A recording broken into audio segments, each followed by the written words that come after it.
Hi everyone, today we're going to be going through a map of the 2020 Senate races. So I haven't done this in a while, so let's just put that as the Democrat. That's actually just fine, just like that. So we obviously have Chuck Schumer as representing the Democrats and Mitch McConnell representing the GOP party. Let's just get right into it. And right off the bat, you can see here, it's at this point, it seems that the Senate map, just if you looked at it just right now, it would seem to favor the Democrats, but it is a bit deceiving. So the Democrats do go in with more seats than the Republicans that are like not up for election. So that means the Republicans need to defend more seats than the Democrats. So, I mean, you could say that's harder. But a lot of the seats that they need to defend are quite easy. So look all up this red wall here. All of this is pretty easy for the GOP to defend, a lot of southern seats. There isn't a lot of opportunities actually for Democrats to pick up some seats. There are a few here that are safe for the Democrats, but overall the Republicans look like they have an advantage if you factor in the safe states. So let's go ahead and put those safe states through. So Alaska, I would say a safe state again. I think it's Dan Sullivan who is running again. Popular incumbent. Idaho, again, safe to go to the Republicans. Wyoming for the Senate race there. South Dakota, Nebraska. Kansas, actually, I'm gonna come back to Kansas. It's an interesting situation. Oklahoma, I mean, even with the governor's handling of COVID-19, still a ruby red state. It's going to go to the GOP. Arkansas, Louisiana. Mississippi, the Senate race in Mississippi, that one's an interesting one. You've got Cindy Hyde Smith, or is that in the governor's race? No, I think she is a senator. A very controversial senator given her remarks during her previous race, but I believe her opponent is running against her again. But again, it's probably going to end up, especially in an election year, going to go to the GOP. South Carolina, Lindsey Graham going to go to the GOP. Tennessee, you've got people like Bob Corker. Oh no, Bob Corker retired. Sorry, but you've got someone there who's going to easily win re-election. In West Virginia, you've got the Republican governor, the Republican senator there. So already the Republicans are up to 42 that are safe states. Moving on to the Democrats. So let's start off over here. We've got Massachusetts. Ed Markey, he's going to win his re-election. Rhode Island, Jack Reed, a safe bet for re-election. New Jersey, I'm not sure who the senator is there. I think it's Cory Booker. Cory Booker, pretty safe bet for re-election. And then Delaware, either Tom Carper or the other senator is up for re-election. And then you've got Maine, which we'll come back to. New Hampshire, I would actually put as a likely Democratic state to go to the Democrats. But first, let's just finish off the safe states. So Illinois, again, that's going to go to the Democrats. Oregon, pretty safe state for the Democrats. And already you can see if we get rid of New Hampshire, which is a likely state, the Republicans are one up on the Democrats. So it's very close. But we do need to factor in a few more likely states to go to the Democrats. So New Hampshire, likely to go to the Democrats. I wish there was a way to make this make the all of the Democratic votes combined. Let's see if we can try and figure that out. Chart labels? No. Chart leans. Okay, that's better. That's what I wanted. So you can see including the states that are leaning towards a particular one. Okay, Virginia, that's going to go to the Democrats, a safe bet there, or pretty safe bet. I mean, in an election year, you could make the argument, but it's clear Virginia's moving more towards a Democratic situation than staying a swing state. So I would definitely put Virginia in the likely situation for the Democrats. New Mexico, likely to go to the Democrats. There's an incumbent Democrat there. You've got a lot of these states. You've got Tina Smith in Minnesota. She's gonna win her re-election. Michigan. Who's the senator for Michigan who's up this year? I can't remember. He was elected in Gary Peters. That's right. Michigan's interesting because you've got the Republicans who they ran in 2018 against Debbie Stabenow is now running against Gary Peters. So, it could get interesting. I think he's probably the strongest GOP opponent. I'm gonna put Michigan in the leaning Democratic situation because, again, in an election year, I mean, in a midterm, anything can happen, but in an election year, it's a bit more clean cut. I would have thought, even with higher name recognition, I would have thought maybe I mean, that guy's still the most likely to, out of the Republicans, who's gonna run against Peters, but I'm not really sure of his chances. I think he'll do better actually than last time around. And obviously, there is a chance for an upset in any of these races, but at this point, I'd say Michigan leans towards the Democrats. So now let's give the Republicans some states over here. So, moving through Montana, Steve Bullock is running, so that changes the things in Montana. So I'm not going to give it likely Republican. I might give it leaning or possibly even tilt Republican. So, as for likely Republican states, Kansas. So the incumbent isn't running, but I'm sure the Republicans will find a strong Republican to run in Kansas. Again, in 2014 it was slightly closer than maybe people had expected in Kansas, but still at the end of the day, Kansas is Kansas. It's probably going to go over to the Republicans. Same thing over in the state of Texas. Beto O'Rourke is not running. I believe he's not running. To the best of my knowledge, he is not running. But you've got a lot of people who are also running.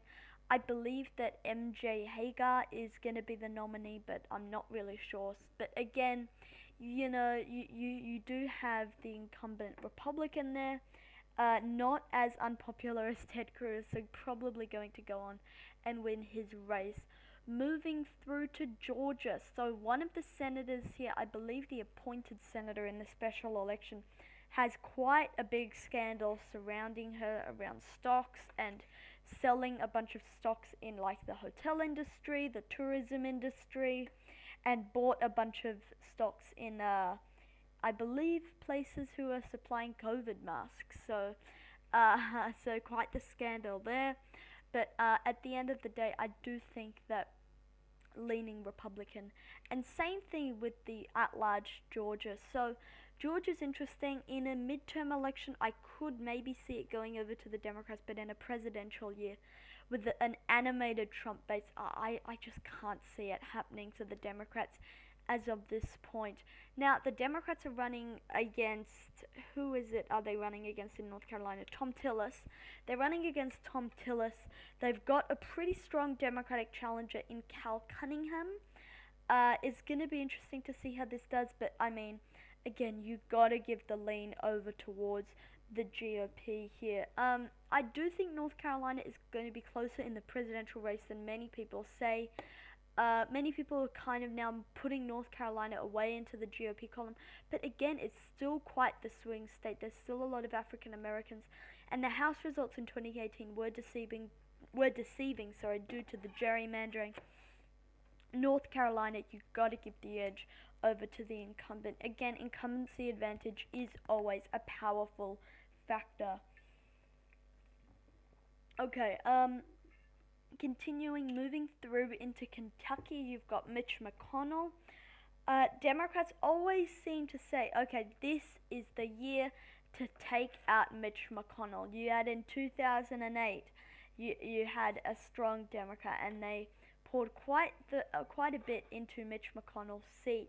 He was the minority leader for the Republicans at the time, and he came up short. In 2014, they ran Allison Lundergan Grimes. She came up well short in Kentucky.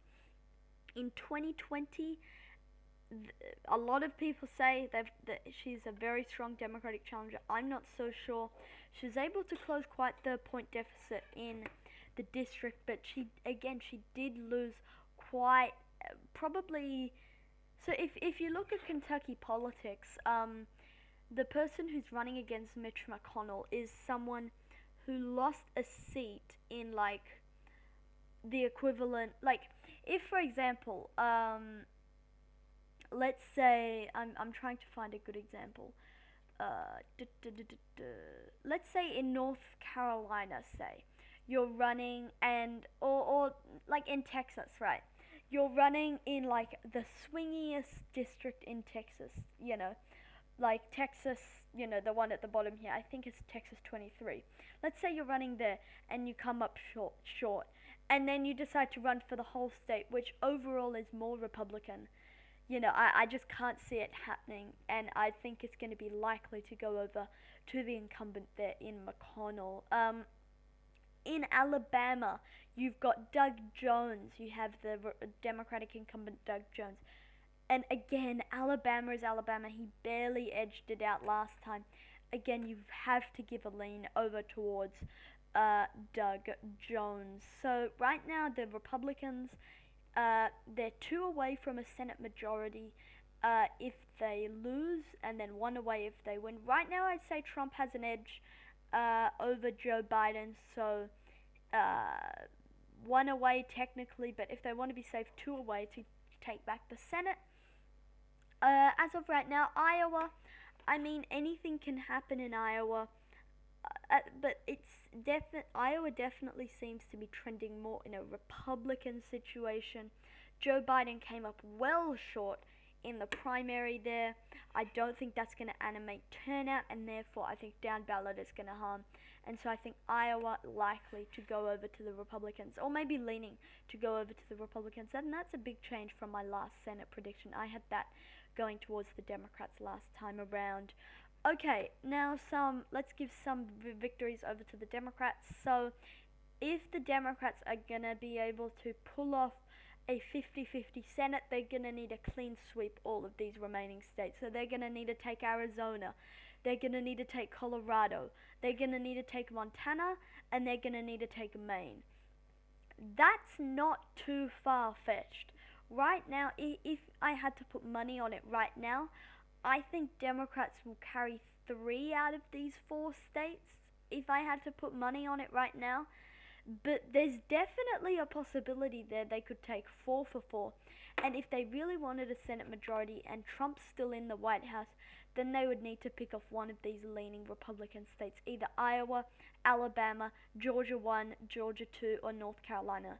So if Democrats, basically, this is the path for a Democratic victory. Hold on to all the blue states I have right now. So that's New Hampshire, all the safe states, Virginia, Michigan, Minnesota, and New Mexico. Then they need to go ahead and win all 4 of these states, and I would say a lot of them lean Democratic out of these 4, and then pick off one of the leaning Republican states out of Iowa, Alabama, Georgia 1, Georgia 2, or North Carolina. Out of the 4, I'd say North Carolina is the easiest. In fact, I'm going to move that over to tilt Republican. I would say North Carolina is the easiest out of that group of states. And if they fail to win any of those, then they'll need to turn to Kentucky, Kansas, or Texas. So, as for the Democrats, I see them pulling off Colorado. It's really not that difficult.